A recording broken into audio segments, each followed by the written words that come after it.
Boa noite a todos. Eu sou o Pedro Paulo, e como o Daniel já falou, eu sou licenciado em Física, né? E hoje vim conversar com vocês um pouco sobre esse assunto tão relevante, tão importante nos nossos dias, né? Que é justamente as ondas eletromagnéticas. E nós vamos começar falando a respeito delas. Vamos falar um pouquinho sobre o espectro eletromagnético, tá? Esse é um assunto que é primordial de ser tratado por conta da utilização prática que nós temos desse tipo de energia. Tá? E hoje em dia ninguém vive sem o celular, ninguém vive sem a internet, ninguém vive sem a utilização de energias que estão dentro dessa faixa desse espectro para o tratamento de saúde. Enfim, ela tem uma quantidade imensa de aplicações. Tá? E é por conta disso que esse assunto é tão importante e tão relevante. Tá certo? Então, a gente vai começar a falar um pouquinho a respeito do espectro eletromagnético. Tá?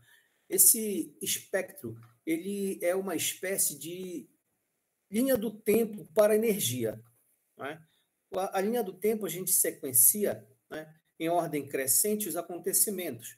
E no espectro a gente sequencia em ordem crescente a energia. Tá? Então, as ondas eletromagnéticas, elas possuem energias diferentes. Não é? E cada uma delas, dentro da sua faixa de frequência, provoca uma série de fenômenos que estão envolvidos com o nosso cotidiano. Não é? Então, nesse caso, um espectro é mais ou menos essa figura que nós estamos apresentando aqui para vocês. Não é? Nós temos aqui, da esquerda para a direita, tá? Um grupo crescente de ondas associadas às suas energias. Né? E cada uma dessas ondas, né, que tem uma determinada energia, está também associada a uma determinada frequência. Então, nós temos que o espectro seria uma classificação em ordem crescente de energia.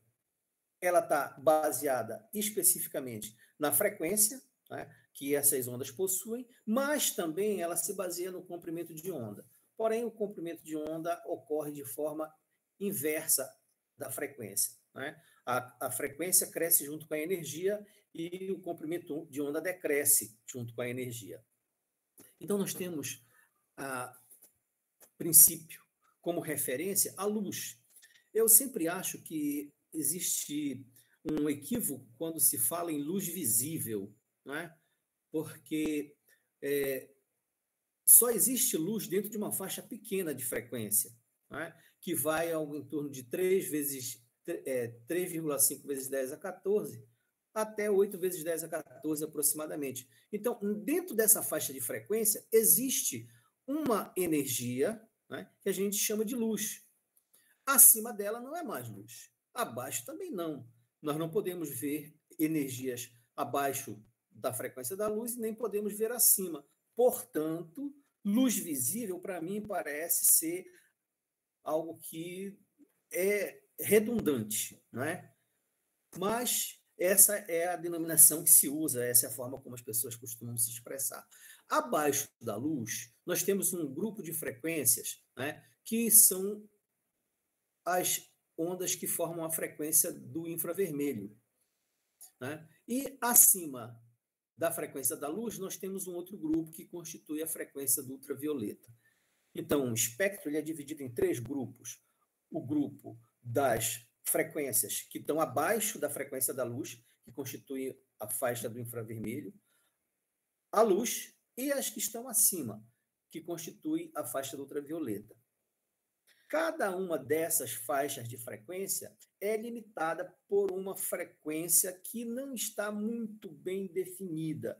Por exemplo, né, as ondas de rádio, elas têm frequências que oscilam em torno de 10 elevado a sexta Hz.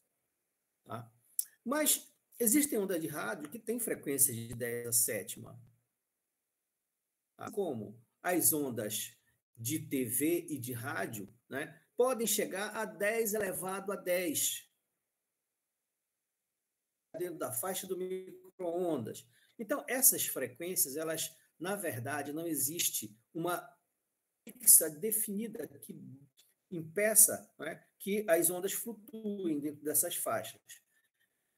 Isso aqui são valores apenas estimados, valores mais aproximados, tá certo? E a gente vai falar mais detalhadamente à frente a respeito disso, né? Então, eu vou começar falando de uma por uma. Nós vamos começar falando a respeito das ondas de rádio, tá? Essas ondas de rádio, elas são produzidas pela vibração dos campos elétricos e magnéticos, tá? Que são induzidos normalmente por cargas que são aceleradas em fios condutores, em circuitos elétricos, né? Em antenas de rádio, em aparelhos eletrônicos, né? E em osciladores do tipo LC. Então, todas essas ondas que são produzidas por essa vibração, né, e que estão dentro da faixa de frequência da ordem de 10 elevado à sexta até 10 elevado à nona, formam as ondas de FM e as ondas de TV. De 10 a sexta, formam as ondas de AM. Tá? Então, nesse caso, né, as ondas de rádio, elas são produzidas por essa vibração dos campos elétricos e magnéticos nos circuitos. Tá certo? São usadas essas ondas de rádio basicamente nos sistemas de comunicação de rádio, né? E também nos sistemas de comunicação de televisão. Tá? Elas apresentam uma frequência relativamente baixa, né? E o comprimento de onda delas variam de vários tamanhos. Onda que tem o tamanho de um homem até onda que tem o tamanho de um estádio de futebol. Tá? Então, todas elas são utilizadas para o processo de comunicação. Então, quando a gente fala em comunicação, logo nós estamos falando de ondas de rádio, tá certo? Principalmente dentro dessa faixa de frequência de 10 a sexta até 10 elevado a nona Hz. Tá? E essas ondas de rádio têm frequências que variam dentro dessa faixa aí de 10 a sexta, 10 a sétima, né? Que são as chamadas ondas longas de rádio. Tá? Essas ondas de AM, elas são refletidas pela ionosfera e que ela seja utilizada para a transmissão de informações a longa distância. Eu não sei se algum de vocês chegou a, uma vez, se falar sobre os radioamadores. Acho que, não sei se algum de vocês ouviram. Acredito que vocês são bem jovens, né? E provavelmente a geração de vocês nunca tenha visto uma estação de radioamador, né? Como eu sou um pouco mais antigo, né? Daniel é dessa época também, do radioamador, né? Mas o que que acontecia? Ó, as ondas, elas precisam de uma estação emissora, né? Então, essas estações emissoras, elas emitem essas ondas, tá? Elas são ondas muito grandes, elas viajam através do ar até a ionosfera. Quando elas encontram com a ionosfera, elas não conseguem atravessar a ionosfera. Por quê? Porque a ionosfera ela é uma região densa, né? E a densidade, de certa forma, impede a passagem da energia. Tá? Então, nesse caso, elas são refletidas e voltam para a Terra. Tá? E atingem um receptor. Então, esse processo de emissão-recepção das ondas de AM, que são as chamadas ondas longas, é possível porque essas ondas sofrem reflexão na ionosfera. Tá?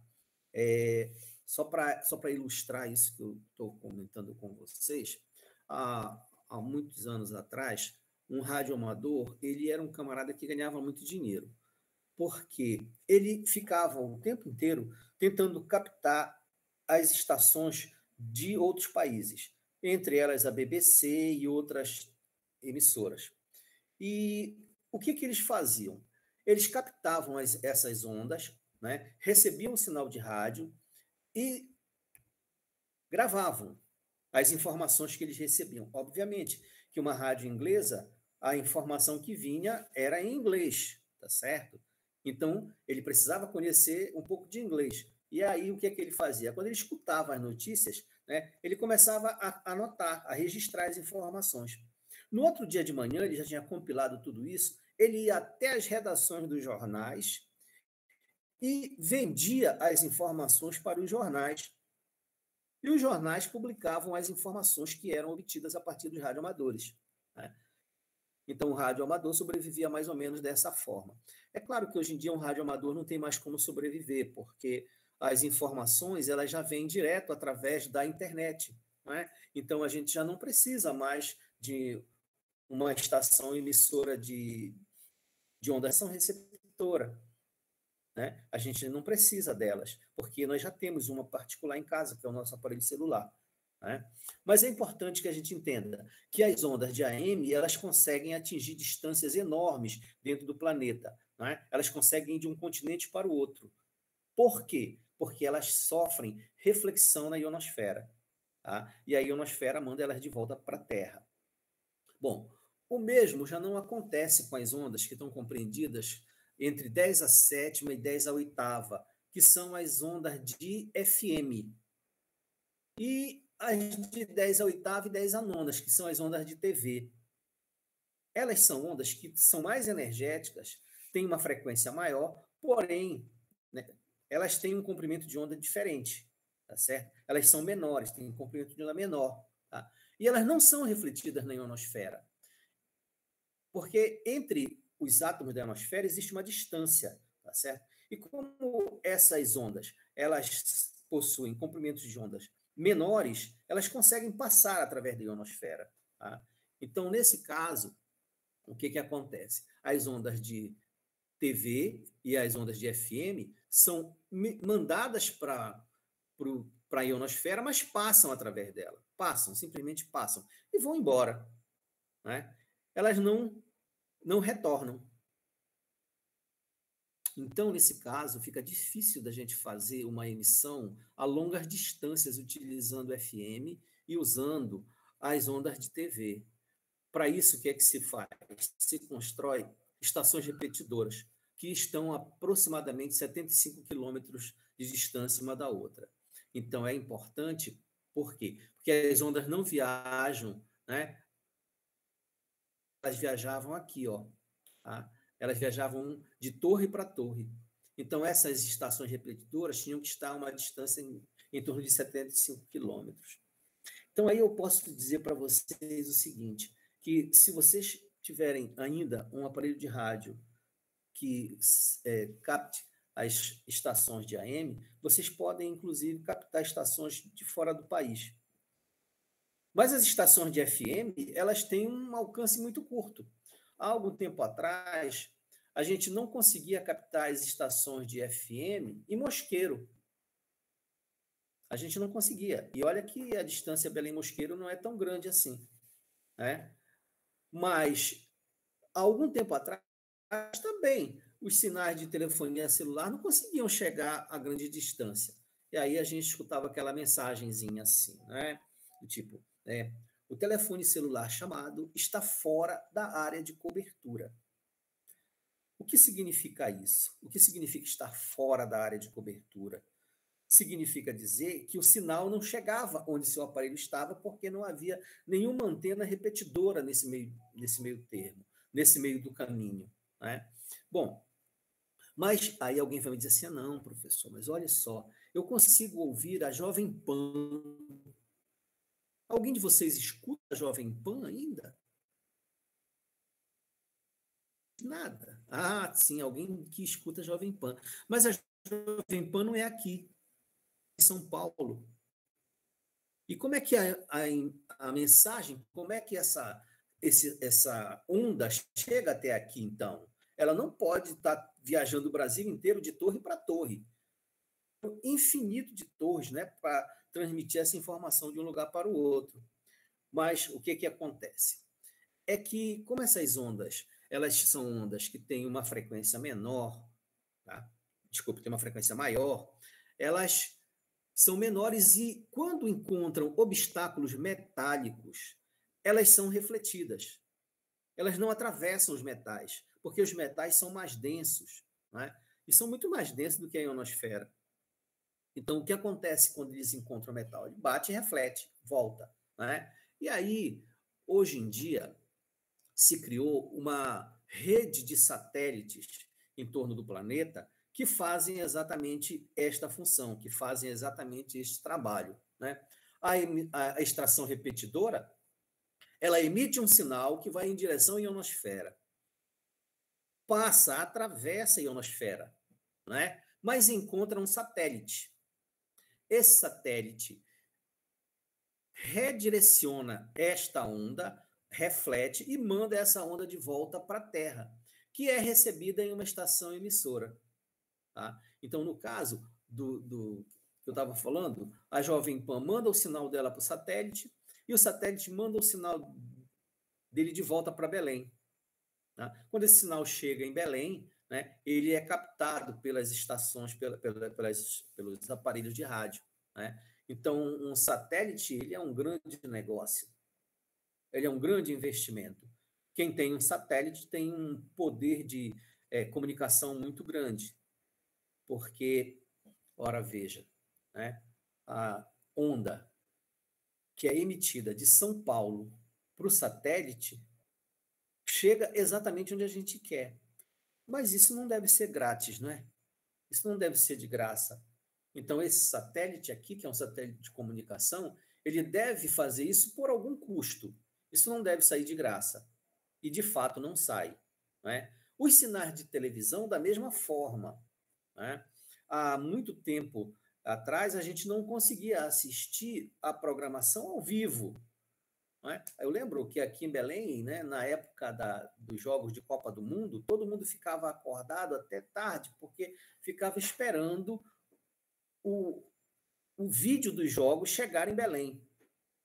Né? Eu lembro que nessa época de Copa do Mundo, né, os aviões eram fretados exclusivamente para trazer os filmes. Então, o jogo acontecia em São Paulo, por exemplo. Tá? Isso é só um exemplo. Né? O jogo era filmado, e quando terminava o jogo, o filme era mandado imediatamente para o aeroporto. E do aeroporto, esse vídeo vinha para Belém, e quando chegava em Belém, ele era retransmitido para todo mundo. Então, muita gente ficava acordada até altas horas. Eu cheguei a assistir a Copa de 70 exatamente dessa forma. Eu lembro que o jogo do Brasil e Itália foi de tarde, né? E eu assisti, ele era 2 horas da manhã, porque foi quando o avião chegou e quando o jogo foi passado. E era muita gente acordada e muita gente fazendo festa, ainda 2 horas da manhã assistindo o jogo.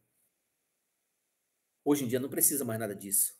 Não é? Não precisa mais nada disso. Por quê? Porque essas ondas de TV elas são emitidas para o satélite e o satélite direciona de volta essas ondas para Belém. Aqui elas são captadas pela estação repetidora, que pode ser a televisão liberal, a televisão Record, a televisão a Band, pode ser qualquer uma delas. Né? E elas espalham, elas redistribuem esse sinal por toda a cidade. Né? O processo acaba acontecendo. Tá? Então, esse processo de comunicação via rádio, via televisão, é algo que realmente tem um peso hoje em dia. Tá? Bom, outro tipo de onda, outro grupo de ondas são as chamadas microondas. Essas microondas, elas são ondas que têm um comprimento de onda menor ainda do que as ondas de rádio e as ondas de FM, tá? E as ondas de TV. Elas têm uma frequência compreendida entre 10 a 9 e 10 a 11 Hz. Elas são utilizadas com uma frequência muito grande na telecomunicação e principalmente na telefonia celular. Né? Elas são usadas em fornos de micro-ondas e possibilitam o funcionamento dos radares. Né? Bom, vamos por etapa. Né? Primeiro, o radar ele é um dispositivo que foi construído durante a Segunda Guerra Mundial, juntamente com o sonar. O radar ele se baseia na reflexão de ondas eletromagnéticas em metais. Tá? A sigla é de Radio Detecting and Ranging, que significa detecção e mediação de distância por rádio, via rádio. Né? Ele é constituído por uma antena, né, que funciona ao mesmo tempo como emissora e receptora. Tá? Isso quer dizer que ela pode emitir e receber um sinal simultaneamente. Né? Bom, aí você já deve ter visto que existem diversos tipos de radares. Né? E existe um deles que transmite ondas eletromagnéticas em forma de pulsos e que recebe essas ondas de volta. Tá? Nesse aparelho existe um computador acoplado. E esse computador ele é capaz de calcular a distância, né, entre o objeto que nós estamos detectando. Tá? Bem, aí nesse caso isso é utilizado muito nas estradas e no trânsito de uma forma geral. Então, só para a gente entender, esse aqui seria um dispositivo desse tipo. Consegue simultaneamente emitir pulsos, tá? Pulsos eletromagnéticos. Esses pulsos viajam a velocidades altíssimas, tá? Mas é uma velocidade conhecida, que é a velocidade da luz. 3 vezes 10 a oitava metros por segundo aproximadamente. Esse pulso viaja com altíssima velocidade e atinge um automóvel que é feito de material metálico. Essa onda reflete e volta. Tá? Então, ele consegue identificar qual é a posição que esse carro encontra quando ele manda o primeiro pulso. Imediatamente, ele manda um segundo pulso. Esse segundo pulso vai encontrar o mesmo automóvel, mas é óbvio que o automóvel não vai estar mais na mesma posição, ele vai estar mais à frente ou mais atrás, tá certo? No caso, vamos considerar que ele esteja mais à frente, né? O pulso vai e volta e novamente ele calcula a distância. Ora, como ele calculou a distância que ele se encontrava no primeiro momento e a distância que ele se encontra no segundo momento, ele pode calcular qual é a distância que o móvel percorreu durante esse intervalo de tempo, tá certo? Se ele sabe a velocidade, né? Se ele sabe o tempo que levou para esse pulso ir e voltar e a distância que o carro percorreu, ele pode calcular a velocidade do carro. Isso para determinar com que velocidade o carro se encontra em uma determinada estrada ou em um determinado momento. Tá? Então, esse radar, né, é muito utilizado nas estradas brasileiras. Né? Então, ele se baseia na emissão de ondas, de micro-ondas, e também se baseia no processo de reflexão que ela sofre quando elas atingem os objetos metálicos. Esse radar, ilustração, é um radar que é utilizado nos aeroportos, nos grandes aeroportos. Né? Ele é um emissor e um receptor de micro-ondas. Obviamente que quando ele é lançado para o espaço, ele atinge os aviões e volta. Né? E ele consegue detectar a posição dos aviões. E conseguem, através de um computador, ilustrar aonde cada um desses aviões se encontram. Tá? Então, veja só, essa aqui seria a apresentação que eles veem, no caso, nos aeroportos. Né? E observe que tem diversos aviões aqui. E se não fossem esses radares, nós teríamos muitos problemas, porque a quantidade de aviões que trafegam no espaço aéreo das grandes cidades é muito grande. E é necessário saber onde cada um deles se encontra para que seja distribuída as rotas, para que eles possam viajar sem ter o perigo de se chocar um contra o outro. Tá? Então, os radares eles são importantíssimos nesse caso, tanto nas estradas como nos céus. Tá? As radiações infravermelhas, né, são radiações que têm uma frequência acima das radiações das microondas. Tá? Elas têm uma frequência maior e carregam mais energia. Elas oscilam entre 10 elevado a 11 e 10 elevado a 14 Hz. Né? Tem um comprimento de onda que varia aí na faixa de 1 nanômetro. É mais longo do que a luz visível. Então, esta aqui é uma situação. Né? Eu vou retornar aqui, só para a gente voltar a falar um pouquinho sobre os aparelhos de comunicação. Tá? Eu vou falar aqui não sobre o radar, mas sobre as microondas que são utilizadas nas telecomunicações. Bom, nós temos hoje em dia, cada um de nós tem um aparelho celular. Quando a gente quer falar com alguém, a gente digita alguns números, tá? E esse aparelho emite um sinal. Esse sinal, ele viaja, né, mas só é detectado por um outro aparelho que esteja sincronizado com esta energia que nós digitamos. Vocês devem ter percebido lá que os aparelhos celulares, os nossos números, eles têm 9 dígitos, correto? Esses 9 dígitos, eles representam a frequência que o seu aparelho está registrado. Então, o circuito interno desse aparelho vibra com a frequência que foi pré-determinada. Então, quando a gente digita, por exemplo, 98542332, por exemplo, eu digitei 9 números. Tá? Bem, o meu aparelho vai emitir um sinal. E somente um outro aparelho que esteja associado com esta frequência que eu acabei de digitar é que irá receber. Então, vai ter 10 pessoas aqui junto de mim, mas nenhuma delas o telefone vai tocar. E nenhuma delas a minha comunicação vai chegar. Por que não chega? Por que, já que as ondas estão viajando por toda parte, por que a gente não consegue interferir e detectar essas radiações? Porque elas são emitidas com frequências bem definidas, tá certo? Então, o número do teu aparelho celular, na verdade, é a frequência de vibração dele. Ele só oscila com aquela vibração. E quando alguém digitar aquele número, ele vai vibrar, porque ele vai receber energia com aquela frequência, com esta frequência bem determinada e bem definida. Tá? Então, não é possível que outra pessoa receba a ligação. Tá? Porque cada aparelho vibra com uma frequência bem definida. E há uma faixa enorme de frequências. É uma faixa muito grande de frequências. Né? Vocês devem ter escutado recentemente na televisão que agora em novembro vai haver um leilão.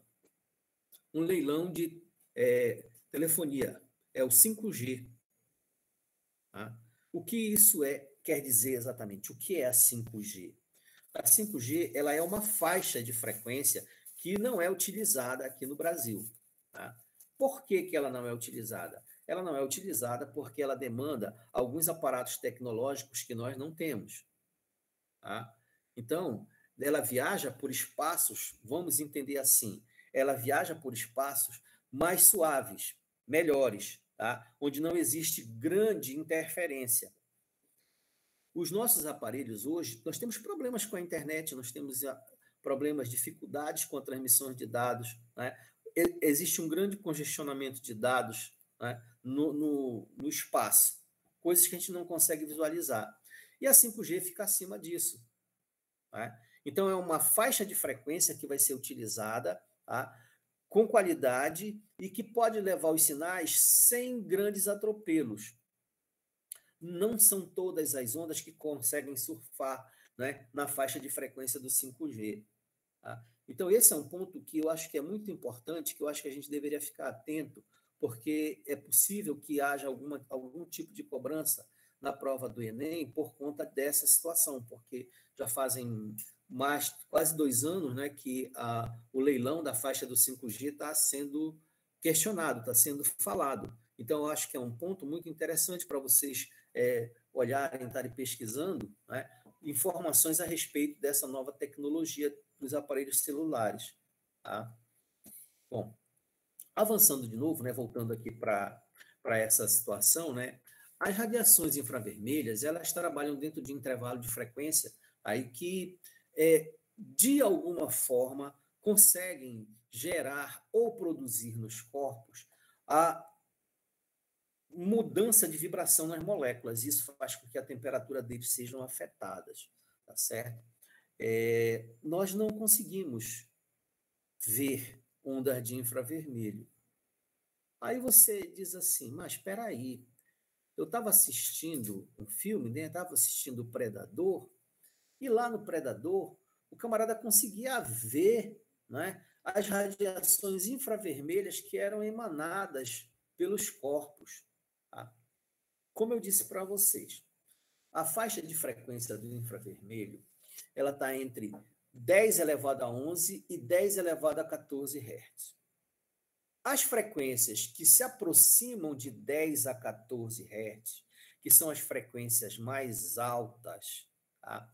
Elas conseguem, em algumas situações, produzir a sensação de cor, no caso da cor vermelha.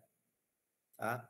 Então, é possível, então, que se construa um dispositivo ou um aparelho que consiga captar essas energias e transformá-la em cor?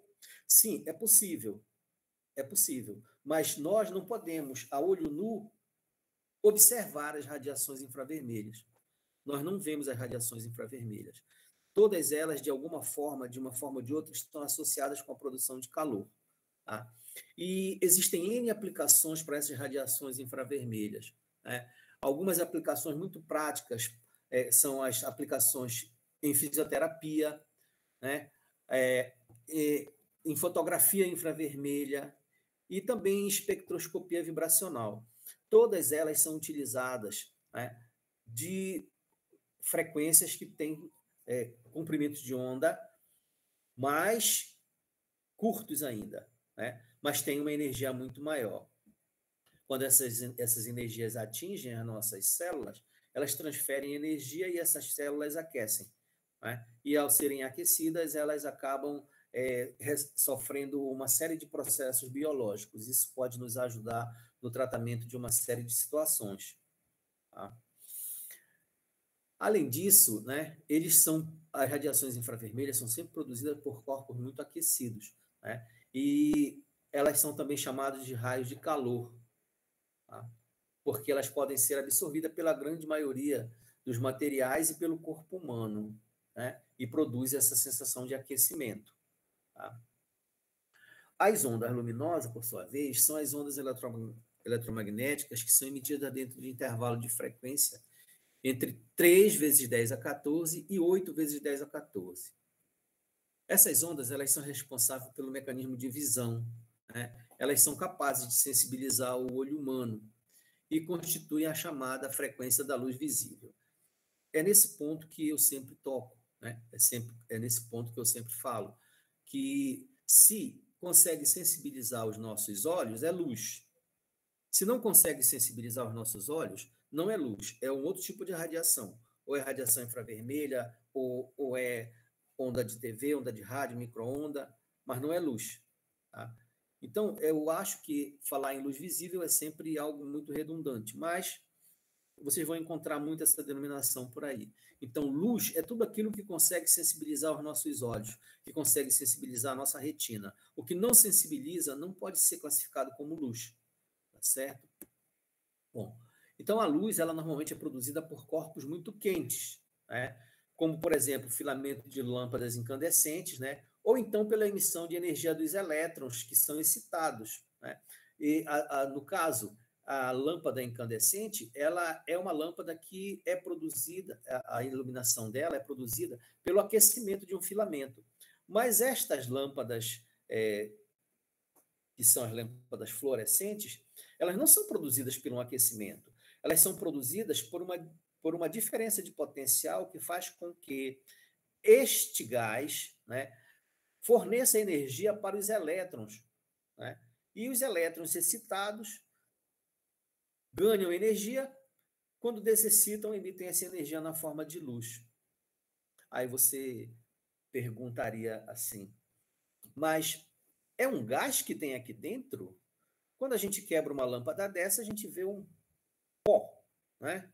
Na verdade, o gás ele sofre um processo chamado sublimação, tá? E o gás que está ali dentro, ele sublima imediatamente quando entra em contato com o ar. Como ele é um gás e sublima, significa dizer que ele muda do estado gasoso para o estado sólido, sem passar para o estado líquido. E aí o que é que a gente vê? A gente vê como se fosse pó, mas na verdade não é. Na verdade, é o material que foi sublimado. Então, aqui dentro existe um gás. Então, muita gente pensa que dentro das lâmpadas tem pó. Isso não é verdade. Tá? Bom, a luz de frequência mais baixa, ela produz a sensação de vermelho, né? E à medida que essa frequência vai aumentando, essa sensação de cor vai mudando. Ela vai mudando para laranja, amarelo, verde, azul, anil, até atingir o violeta. Então, os nossos olhos estão sensíveis para toda a energia que está dentro dessa faixa. As energias mais baixas, nós vamos ter a sensação do vermelho. As energias mais altas, nós vamos ter a sensação do violeta. Energias que tenham frequência inferior ou abaixo do vermelho não são detectadas e não são percebidas pelos nossos olhos. As frequências que não são vistas ou que não são percebidas são aquelas acima do violeta também. Tá? Então, por isso, a radiação que tem energia acima do violeta é chamada de radiação ultravioleta. Tá certo?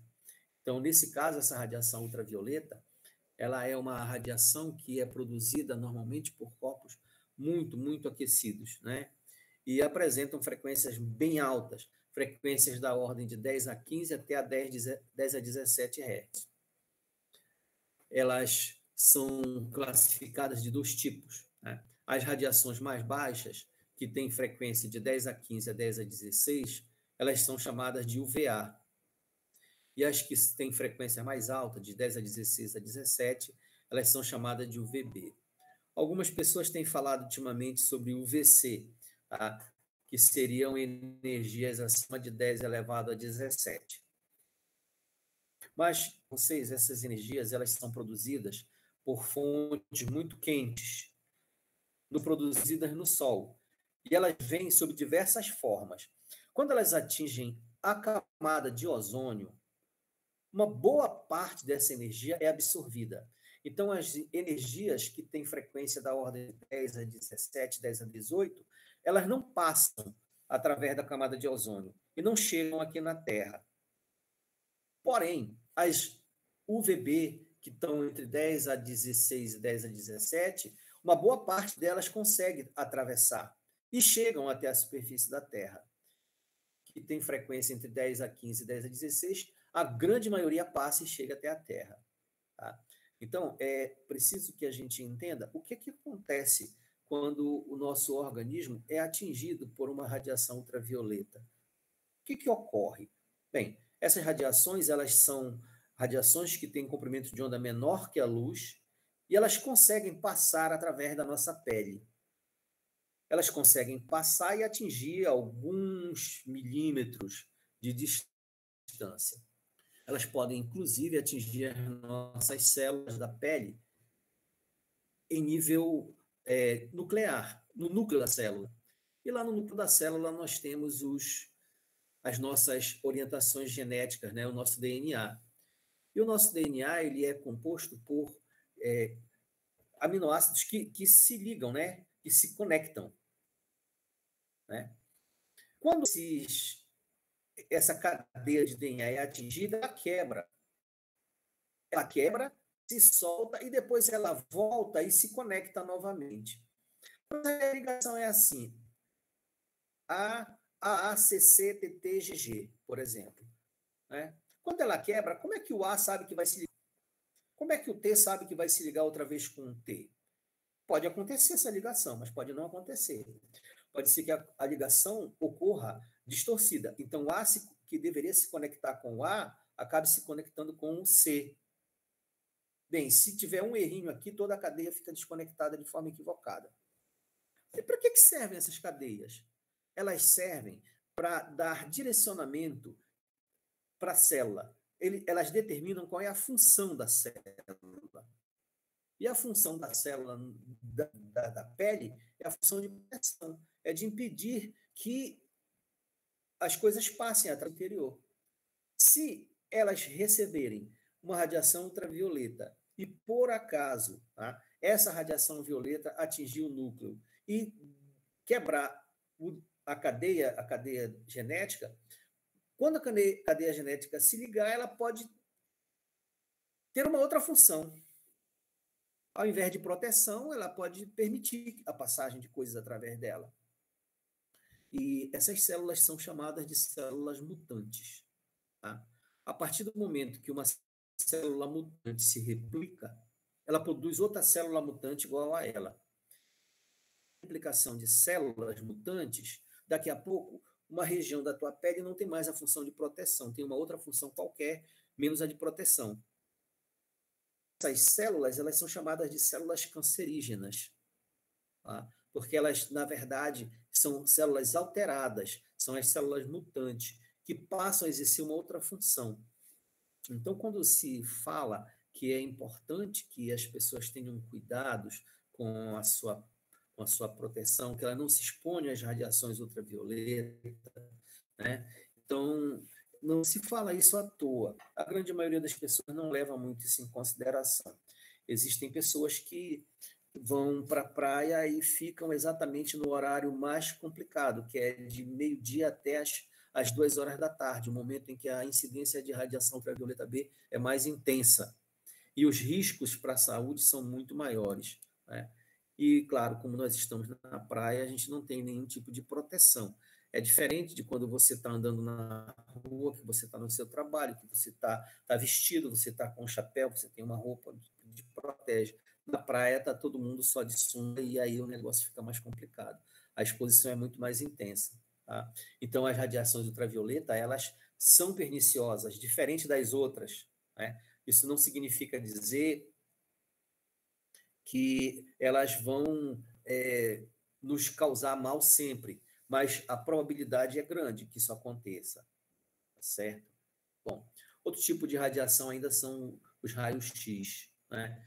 Os raios-x, eles são radiações que emanam uma energia muito, muito grande, muito, muito intensa, e esse raio-x ele é produzido de duas formas, né? Ele é produzido através do choque dos elétrons, né, contra uma placa de metal, né, num tubo de vácuo.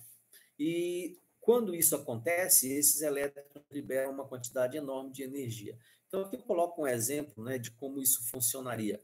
Nós teríamos aqui um filamento incandescente, né? Esse filamento emana uma quantidade de energia, a energia atinge esta placa, e quando atinge esta placa, os elétrons dessa placa liberam energia dentro da faixa de frequência do raio-x. A energia que é liberada, ela tem frequência que oscila entre 10 a 16 até 10 elevado a 20, tá certo? E a energia é tão intensa, mas tão intensa, que ela consegue atravessar os nossos tecidos moles, né? Ela não consegue atravessar os tecidos mais duros, mas os tecidos moles ela consegue atravessar. O raio-x, acho que todos já alguma vez fizeram raio-x na vida, né? Eles são utilizados para a obtenção da radiografia, né? E eles são e a radiografia, ela apresenta região esbranquiçada e uma região escura. As regiões esbranquiçadas são as regiões onde nós temos a maior densidade. No caso, os nossos ossos, né? Porque os ossos contêm cálcio, né? Então, o cálcio é um material que tem uma densidade muito grande. Os nossos ossos, ele é absorvido, ele não consegue ultrapassar. E como ele não consegue ultrapassar, né? No caso, neste material aqui, que é o negativo, né? Fica esbranquiçado. Essa região mais escura são as nossas partes mais moles. Tá? As nossas partes mais moles é onde o raio-x consegue passar com facilidade. Então, aqui, a região branca, há uma grande absorção de raio-x. Nas regiões escuras, a absorção é muito pequena. Esses raios-x, eles são classificados também. Existem raios-x que têm uma frequência menor, tá certo? Eles são menos energéticos, por isso eles têm um menor poder de penetração. Raios-x que têm o menor poder de penetração, eles são chamados de raios-x moles. Conseguem atravessar os nossos organismos. Eles conseguem atravessar os tecidos orgânicos. Outros raios-x que são muito mais energéticos ainda, que têm um poder de penetração muito maior. Eles são chamados raios-x duros, né? Que conseguem ultrapassar todos os tecidos orgânicos, mas eles têm um pouco de dificuldade para atravessar os tecidos mais estruturados, como no caso os metais e os cristais, né? Então, esse raio-x duro, ele não consegue atravessar determinadas regiões dos cristais. E com isso, dá para a gente fazer uma radiografia de um cristal, dá para a gente fazer uma radiografia, né? Nos cristais, esse processo de fazer o raio-x para verificar a estrutura dele é chamado de cristalografia, né? Que é algo que é bastante utilizado nos laboratórios de ciências hoje, tá certo? Assim como também a gente consegue saber qual é a estrutura de um determinado metal fazendo o raio-x dele. Tá? Mas aí o raio-x que a gente utiliza não é o mesmo raio-x que se utiliza numa clínica para fazer, por exemplo, uma radiografia. É um raio-x que tem muito mais energia, um poder de penetração muito maior, né? Que são os chamados raios-x duros. Tá? Bem, e além dos raios-x, né, nós temos os chamados raios gama. Né? Os raios gamas eles são produzidos pelas reações nucleares. E essas reações elas ocorrem em elementos instáveis, tá certo? E pela interação da atmosfera da Terra com os raios cósmicos. Tá? As partículas de raio gama são dotadas de altíssima energia, né? E elas vêm do espaço exterior e bombardeiam a Terra. Bom, eu há algum tempo, né? Eu assistindo lá os programas da Marvel, né? Eu vi lá que o Incrível Hulk, ele conseguiu os poderes dele porque ele foi bombardeado por radiação gama. Né? Eu queria perguntar para vocês, o Stan Lee, quando ele fez isso, ele fez uma colocação fisicamente correta? Seria realmente raios gama que faria a radiação? Alguém pode me responder isso?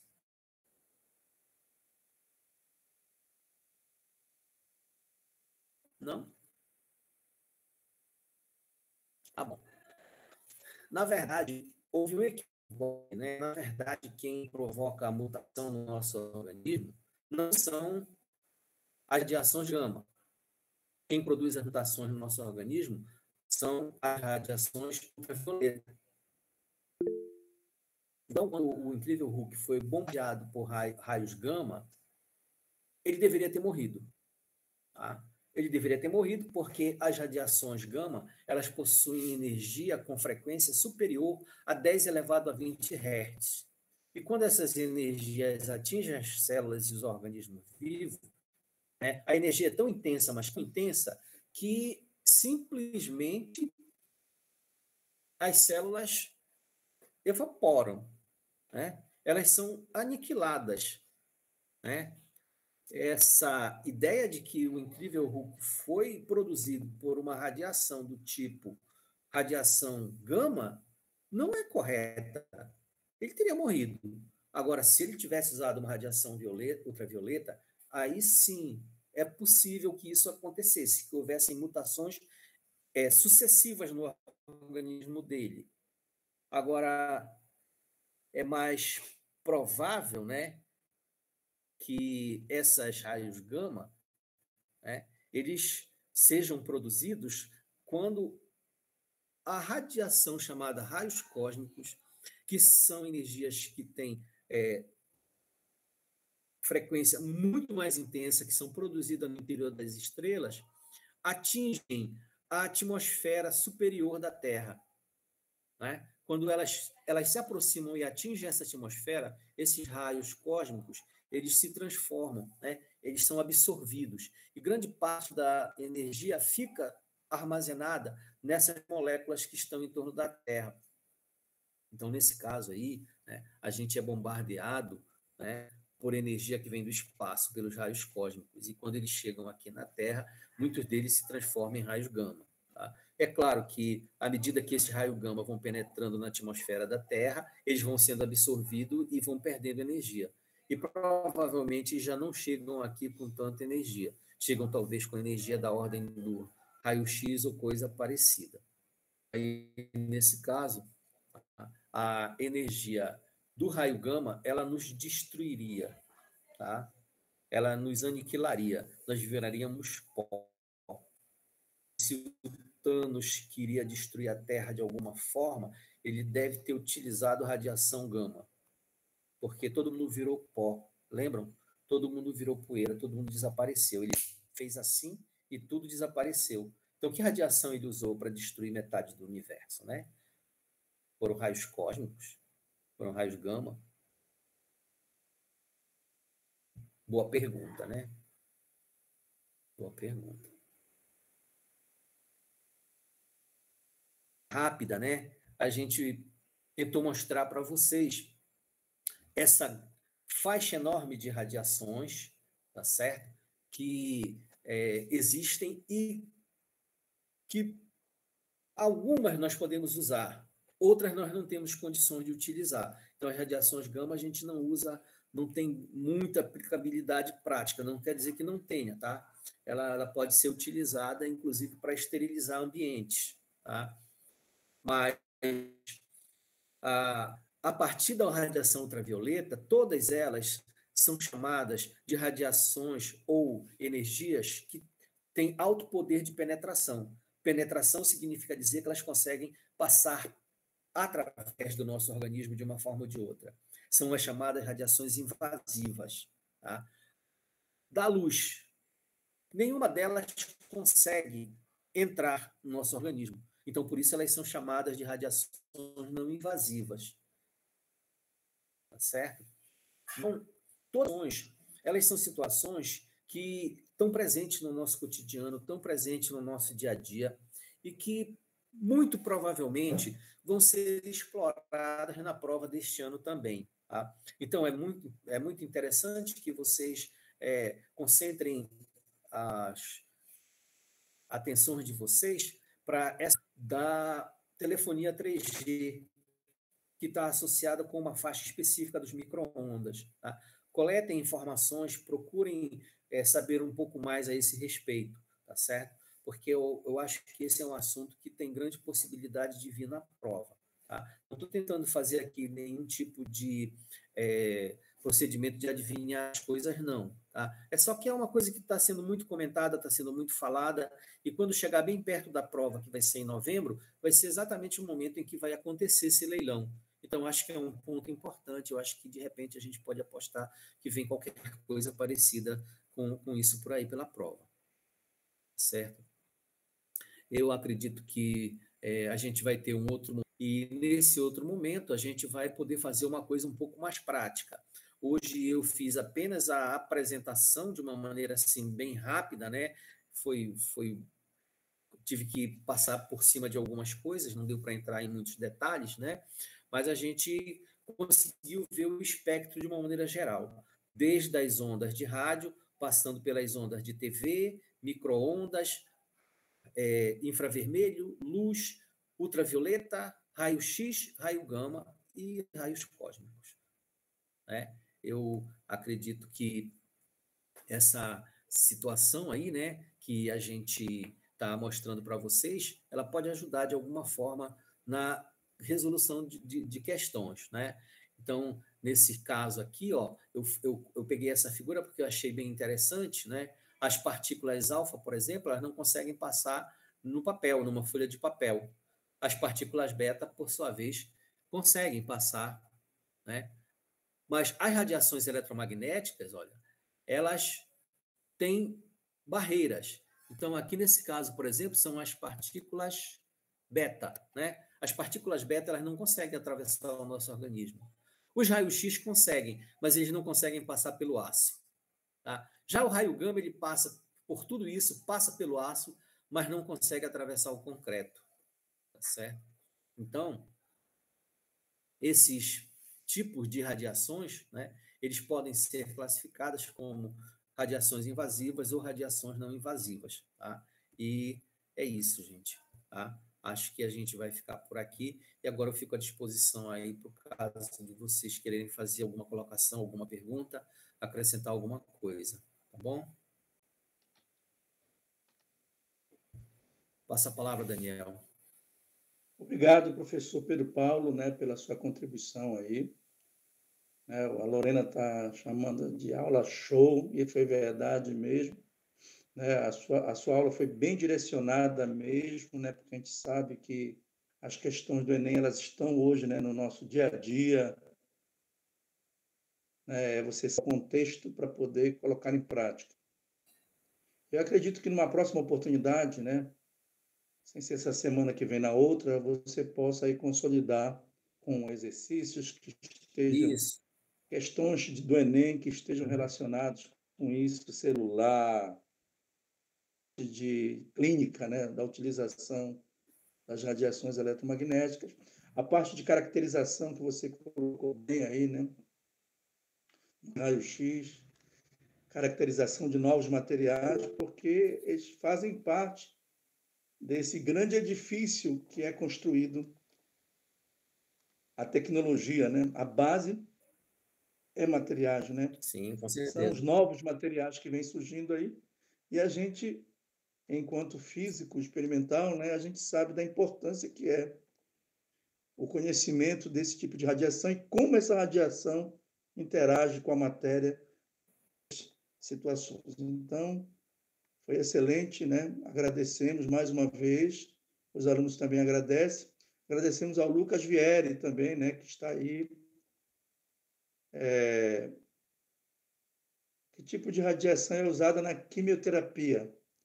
Não, Aí. na verdade, existe uma confusão aí, né? Porque a quimioterapia, ela é feita a partir de elementos quimioterápicos, eles são injetados no corpo da pessoa que tem qualquer tipo de câncer, né? É diferente da radioterapia, por exemplo. A radioterapia, ela é utilizada à base de raio-x, né? E essa radioterapia, ela é feita em hospitais específicos, existem máquinas, né, que produzem radiação de alta energia, de alta frequência, que são direcionadas a um ponto específico do organismo, né? E essa energia atinge determinados tumores e consegue eliminar esses tumores. É diferente da quimioterapia. A quimioterapia não é uma radiação, né? A quimioterapia ela é construída a partir de elementos químicos, tá? Que interagem com o nosso organismo e causam uma série de situações, tá? Então, muito São fármacos. exatamente, são fármacos, né? São dispositivos que não é a mesma coisa, né? Não são radioativos, não é um tipo de radiação. Mais alguém aí, gente? Senão a gente vai finalizar, tá bom? Ok, então queria agradecer a todos aí pela atenção, agradecer ao Daniel pela oportunidade, tá certo? E gostaria de deixar aqui para vocês essa mensagem, né, de que a gente passou para o Daniel algum material, né? Não sei como esse material vai chegar até a mão Vai dele. chegar sim, a gente já conversou hoje, já está providenciando até quarta-feira, eles estão sendo encaminhados. Ótimo, ótimo. E aí, então, na próxima oportunidade, a gente já vai ter a condição de falar de uma forma um pouco mais específica, ver alguns exercícios, algumas questões que já caíram em provas anteriores do Enem, né? E vamos fechar, vamos finalizar esse assunto. Então, muito obrigado a todos aí, mais uma vez, obrigado, Daniel, pela oportunidade. Então tá, gente, mais uma vez, estamos encerrando amanhã à noite, 18h30, estamos de volta aí com a revisão IFPA pré-ENEM para esse Enem de 2021. Tenho gostado das aulas, eu particularmente gostei de todas as aulas, né? Elas foram muito interessantes. E é assim, viu? Gostei da Alessandra aí, que a Alessandra ela por uma situação que está ali na luta, né, Alessandra? E eu admiro você por isso, tá bom? Não desista, tá certo? Não desista, nunca é tarde. Uma força que eu dou, inclusive, a alunas especificamente, porque a sociedade ainda ela tem essa dificuldade ainda, né, de estar discriminando de alguma forma esse poderio que é o poderio feminino, né? Então eu tenho incentivado bastante isso quando eu dou aula, principalmente a minhas alunas. Estudem, estudem porque o futuro de vocês, a independência de vocês, a independência